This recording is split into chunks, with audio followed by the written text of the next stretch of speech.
Thank you for plugging into this Family Life News podcast, streaming issues-driven, family-focused news.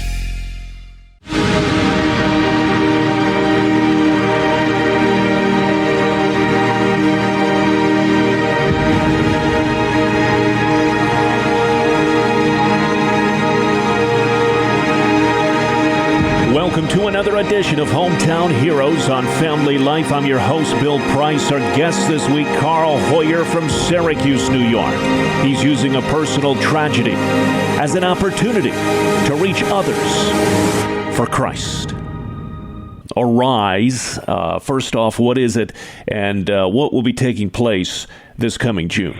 So Arise, it falls under the umbrella of Mission Genesee Valley. It's a coalition of individuals and churches in the region. And they've been actually collectively seeking the transformation of the Genesee Valley region. They've been praying together for 25 years, expecting a move of God to come and bring about transformation. So this June, we're going to be doing it Father's Day weekend, the 17th, 18th, and 19th of June at Island Park in Wellsville, New York, at 6 o'clock at night. You've gone through some pretty tough stuff, Karl. If you would share with us kind of your personal tragedy and how it's shaped how you do ministry. Just before midnight on June 26, 2020, my wife and my oldest daughter, they were traveling from Martinsville, Virginia to Wellsville, New York.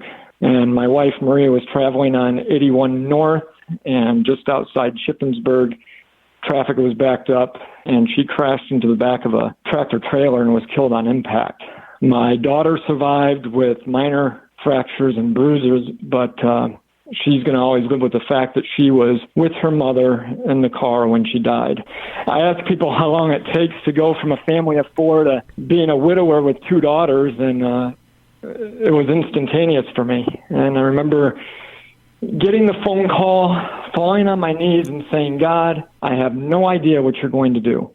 Everything in my life had changed completely. And so I had my 6-year-old with me, and I woke her up and just said, we got to go. We're taking a road trip. I didn't tell her what was going on. We arrived at the hospital at Hershey Medical Center for Children, and my 6-year-old thought we were going into a fancy hotel. They had these windows, and we walk in the room. My 6-year-old saw my oldest daughter, who was 12 at the time, and said, Sissy, what are you doing in that bed, and where is Mommy?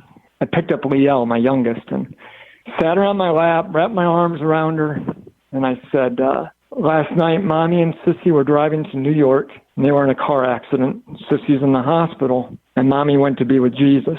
My daughter looked at me with tears falling out of her eyes and said, wait, you mean Mommy died? And I said, yes, honey. And for a few minutes, I just held my daughter sitting on that bed crying. And I looked at my daughters and I said, listen to me.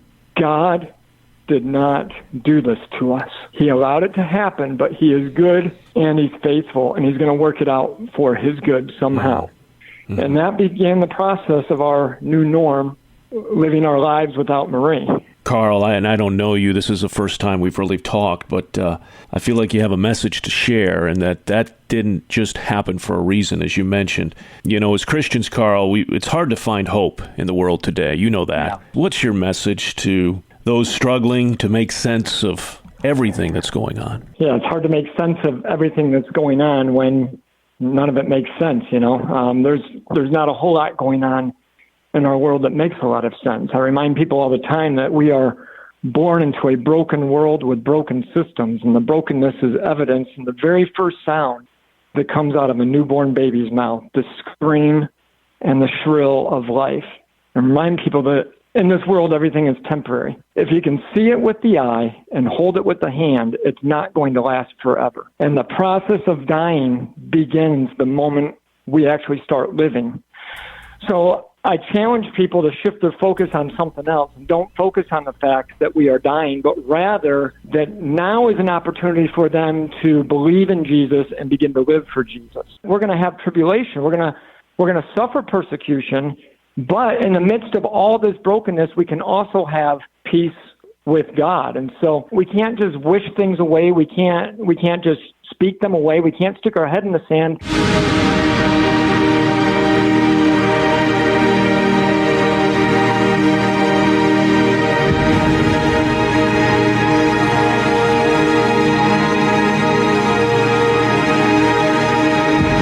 That's Karl Hoyer from Syracuse, New York, this week's Hometown Hero. Join us next week as we search for your home, your town, your hero. It's Hometown Heroes on Family Life.